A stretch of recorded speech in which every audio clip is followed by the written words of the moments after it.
I want to know what you're recommending. It sounds to me like what some of you are saying, the librarians should decide who gets to see that book. I'm saying when individual parents are allowed to make a decision of where that line is, and To Kill a Mockingbird, which involves a rape scene, should that book be pulled from our libraries? I think it becomes a slippery slope. I think you ought to think about it a little bit more before you come here. I've thought about, If you're going to propose something, you ought to be able, in 30 seconds, to be able to explain what you're asking us to do. Tell me what you want, who gets to decide. And all I've heard is the librarians. And parents have nothing to do with it. And if that's your response, what planet did you just parachute in from? Parents, Senator. Or what country, more appropriately? This is not China. Parents, Senator, for all due respect, parents absolutely have a say. My parents were immigrants, came to this country. We never checked out books without our parents seeing what books we were reading. They encouraged us to read books. Mr. Secretary, I understand this is good for your politics back home. It's got nothing to do with my politics. My bill is passed. My bill is passed. It has everything to do with your politics. I'm here to. But you came here with a problem, and I'm trying to understand the solution, and you don't have one. We solved the solution. Other than to tell us that we don't agree with you, we'll be on the wrong side of history. Do you support making it legal to abort an unborn baby for any reason, up to the moment before birth? Senator, let's have that intellectual discussion that you want. We could start if you'd answer my question. I can't go to my next question until you answer that question. I want you to be able to go to your second and your third questions. I do. So I'm the one doctor in this room that does provide abortion care, and I can tell you that does not reflect the reality of abortion care. I understand. I'm just asking the question. It simply doesn't But do you support it? There are bills before Congress that will allow that to happen. You don't support it, or are you going to not answer my question? As the doctor in this room who does provide abortion care, that is not how abortion care in this country works. It's a hypothetical that does a disservice to our But if a patient came to you and said, why do you think that Chicago has become America's largest outdoor shooting range? Do you think it's because of Chicago citizens who have no criminal record, but who have lawfully a gun in their home for protection, or perhaps for hunting? Or do you think it's because of a finite group of criminals who have rap sheets as long as King Kong's arm? So Mississippi, Louisiana, and Missouri actually have higher firearm death rates. Obviously, there's certain... What about Chicago? So I don't live in Chicago. It's not my primary area of research. You don't have an opinion on that? I think there's easy access to firearms combined with environmental conditions, lack of great education. There have actually been studies showing that when you green vacant lots and repair abandoned buildings in urban neighborhoods, you see decreases in gunshots, in violence, as well as in stress and depression in the neighborhoods around them.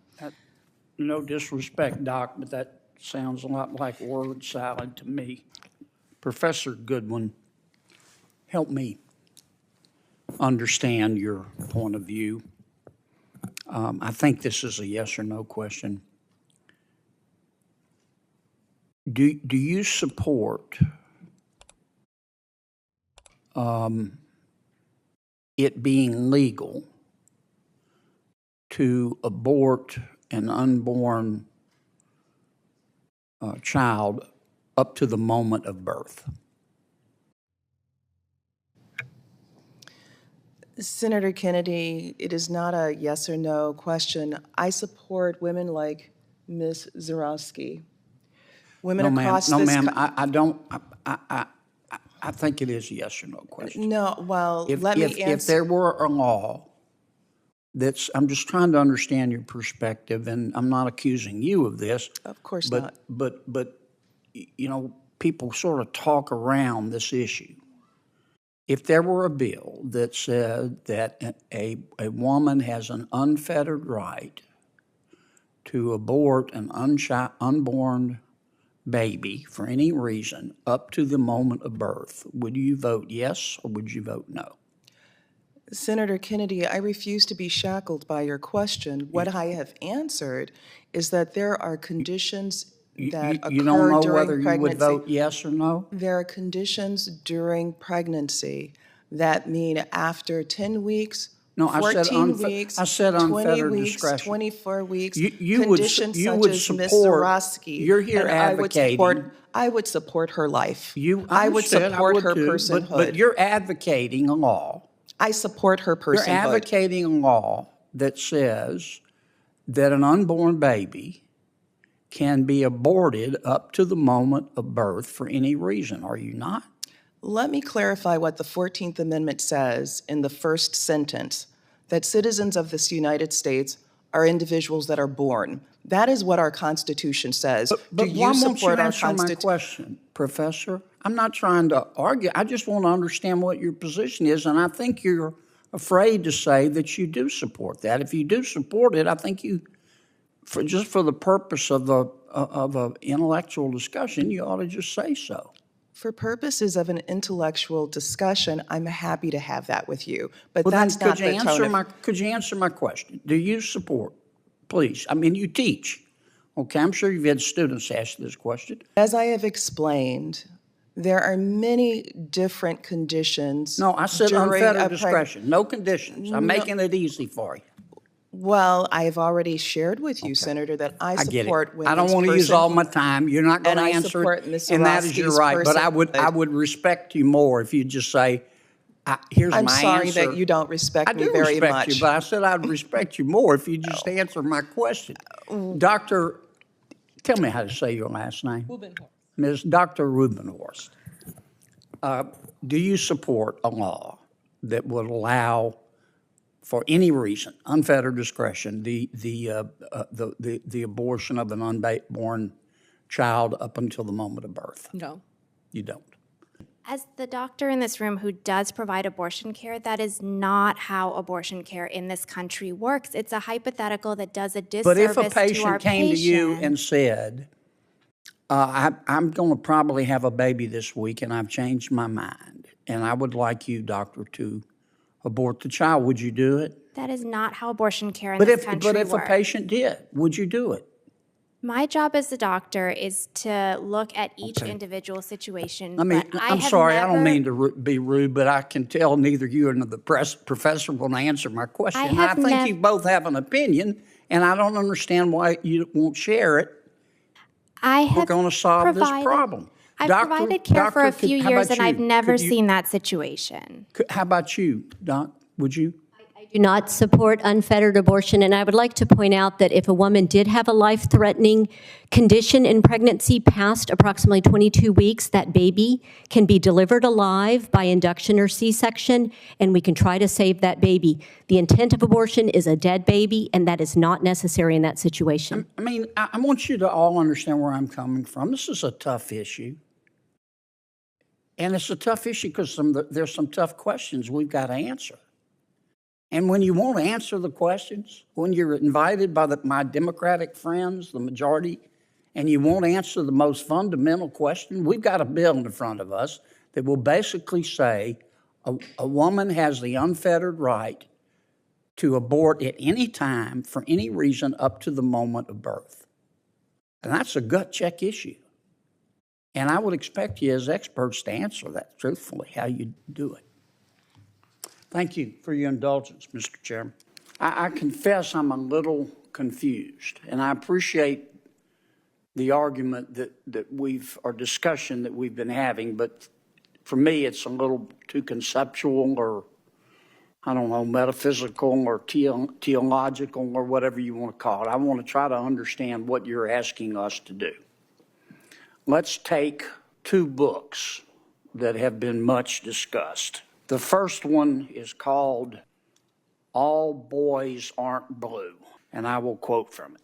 I put some lube on and got him on his knees, and I began to slide into him from behind.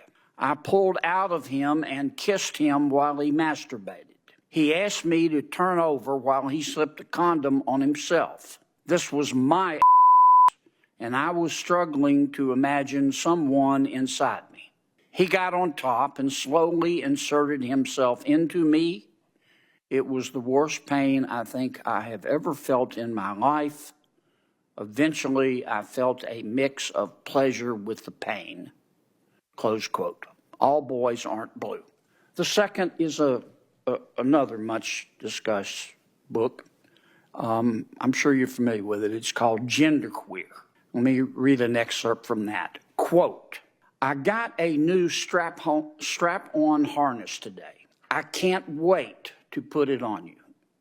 It will fit my favorite dildo perfectly. You're going to look so hot. I can't wait to have your in my mouth. I'm going to give you the of your life. Then I want you inside of me. End quote. Now, Mr. Secretary, what are you asking us to do? Are you suggesting that only librarians should decide whether the two books that I just referenced should be available to kids? Is that what you're saying? No. Okay. Tell me what you're saying. Well, first of all, there's this. Don't give me a speech. Tell me what you're asking me to do. With all due respect, Senator, and the words you spoke are disturbing, especially coming out of your mouth is very disturbing. But what I would also tell you that we're not advocating for kids to read porn, to Senator Booker's point. What are you advocating for? We are advocating for parents, random parents, not to have the ability, under the guise of keeping kids safe, to try and challenge the world view of every single manner on these issues. You're getting conceptual again. I'm not getting conceptual. I'm saying yes, that you are. Yes, you are. Ms. Kelly, what do you understand? Well, let me skip you for a second. Mr.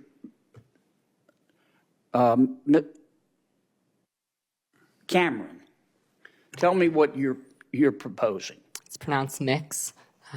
Mix? Is that how would you like me to refer to you? Senator, your definition of sexual is synonymous with LGBTQ identity. I'm not asking you that. I'm asking you to tell me you read those two excerpts. Genderqueer. Do you think that, are you asking that only librarians and not parents have any say in whether minors can read those books? Is that what you're saying? Genderqueer has never been in my school library, so it's never been banned. Well, suppose it was. Should it be up just to the librarian, or should parents have a say?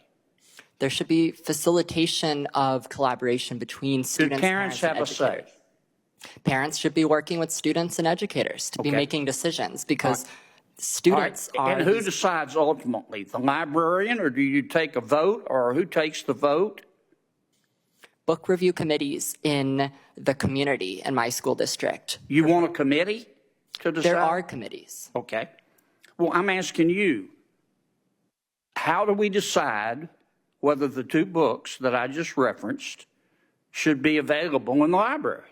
What would you, if you were running things, what would you do? All Boys Aren't Blue, the scene you mentioned, is about sexual abuse. I know what it's about. It's not What erotic. would you do in terms of making the books available? Would you say anybody can see them, or they have to be in a special session? Students who do not read books like All Boys Aren't Blue cannot learn what is appropriate. I understand that. They cannot learn. I understand, but none about of you want to abuse. answer my question. You come here and you say censorship is bad, and of course it's bad. But the obvious response is, okay, you heard the books we're talking about. Okay, we're not talking about Catcher in the Rye. There is also significant reporting suggesting that national groups funded by right-wing organizations, fueled by dark money, using people who have no child in the school and may not even be from the state, come into town and mount a surprise attack on local people, like a school librarian, people who work in the school, people who serve on the school committee, who are just local people trying to serve the school and who don't have any preparation for dealing with that kind of sudden disruption and political attack, particularly one that is well scripted, well financed, and basically comes in like an out-of-state artillery barrage on the unsuspecting school. In your investigation into all of this, which of those two factual descriptions is closer to the truth? Thank you, Senator. We have seen, heard, and read about instances where right-wing groups, extremist groups, are trying to shut down or censor a certain book, access to certain books, which is why, again, our legislation is so very important, to protect librarians and their ability to determine what books belong in circulation. What we're saying is, don't let one parent who disagrees with a certain worldview determine what book, whether or not a book should be in the library. That goes against the very point of our democracy, what it means to educate our youth, which is to allow them to think for themselves. And quite frankly, it's an anti-Republican argument. Republicans are the ones that allegedly are the ones who fight against censorship and the ones who fight for our Constitution and the freedom of speech. Yet here they are, picking a page out of a random book that they don't agree with and making it sound like parents have no say. That's the exact opposite argument that we're trying to make. And that would be particularly true if the people involved weren't parents, weren't from the community, weren't even from the state, but were being shipped in just in order to stir up trouble, make news, and create division and controversy. That's 100% correct. I am a board-certified emergency physician and dean of the Yale School of Public Health. I've spent nearly 20 years working as an emergency physician in a top-tier trauma center. Here in the U.S., treating firearm injuries is a routine part of emergency medicine. During our training, we learn how to identify who must go right to an operating room, how to crack the chest of someone who's bleeding out, and how to notify family members of a death. While in training, though, we rarely, if ever, learn to ask what could be done to prevent a gunshot wound in the first place. That changed for me about 15 years ago, after I cared for a young man, the son of a first responder, who had shot himself with his parents' firearm. He was the first patient I'd cared for who had intentionally shot himself. I couldn't save him, but he changed my perspective on gun violence. First, his death drove me to learn more about firearm suicide, to realize that in the emergency department, we rarely saw suicide attempts from a gun, not because they were rare, but because they were so often fatal. Second, his death led me to question why we didn't think about gunshot wounds the same way we think about drunk driving or heart disease, as something we can and should prevent. Most disturbingly, I noticed the difference in how my colleagues responded to this suicide compared to the everyday toll of community gun violence. Since that case, I have treated people for every type of firearm injury, from domestic violence to victims of drive-bys. I've saved some lives, but not all, and have informed countless families of the loss of their loved ones. And it is because I have had a front row seat to our nation's growing firearm injury epidemic that I have worked to define and implement a public health approach to this crisis. To clarify, this is how a public health approach works. First, we gather data on the problem. How common is it and who is affected? Second, we define risk and protective factors. What increases or decreases the chance of someone being hurt or dying? Third, we figure out programs that work to change those patterns, to avert injury, hospitalization, or death. And finally, we scale what works. America's total number of gun deaths is the highest on record, and our rate nears its peak. Firearm deaths have surpassed breast cancer deaths in America. Firearms are now the leading cause of death for American children age 1 through 19. Although mass shootings get the most media attention, 2/3 of firearm deaths are preventable suicides, averaged over the last decade, like that young man I cared for 15 years ago. I have story after story of public health collaborations between gun owners and non-gun owners, hospital workers and community violence interrupters, faith leaders and survivors. We have shown we can reduce the risk of a shooting long before someone picks up a gun with intent to harm.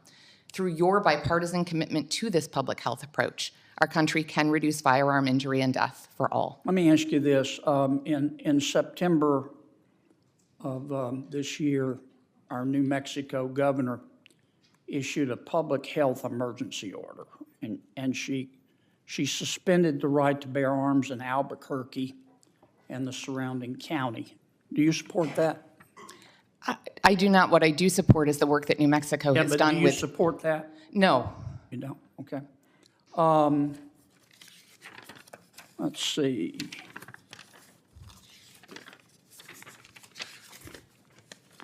During his first 2 years as the DA in Philadelphia, District Attorney Krasner lost or dropped 47% of all the illegal firearms cases in the city.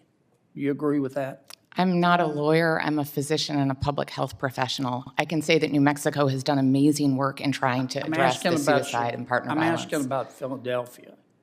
I don't have an The DA opinion. dropped 47% of all the illegal firearms cases. Did he do the right thing there? I don't have an opinion. However, I will say that just as with fentanyl, the spread of illicit I'm substances. sorry to cut you off, but I'm That's running okay. out of time. Understood. The LA District Attorney, George Gascon, said that he would not prosecute any sentencing enhancements for guns or gang-related activity. Do you think he did the right thing? Again, I am neither a lawyer nor a prosecutor. You don't have an opinion on that?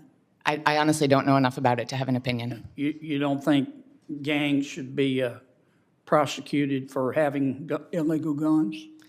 I'm neither a lawyer nor a prosecutor, and that's not my area of research. But yet you want to take guns away. I've never said that I want to take guns from away. law-abiding citizens. I think that you are saying something that I've not said in my written or oral testimony, sir. Okay. You equated gun deaths to heart disease in your opening statement. Yes, sir. Which is a greater public health problem, gun deaths or heart disease? So heart disease does kill more folks across the United States, largely in the About end of their life. 700,000? Mm-hmm. Yeah. Gun deaths about 50,000? Correct. Do you support outlawing fried foods? I'm sorry. How does that relate to? Because fried foods contribute to heart disease, don't they? Again, I have not written or said that I You're support a outlawing. physician, right? I am. Have I said that I support outlawing anything in my testimony today? Okay. Let me ask one more question. I'm sorry, I cannot see that far, Doctor, on the very end. Cozy Gay, thank you. Yes, sir. You said, I wrote it down, you said that no one should be judged by the worst thing they have done in their lives. Correct. If one of these young doctors sitting behind you, God forbid, walks out on the streets of Washington, D.C.,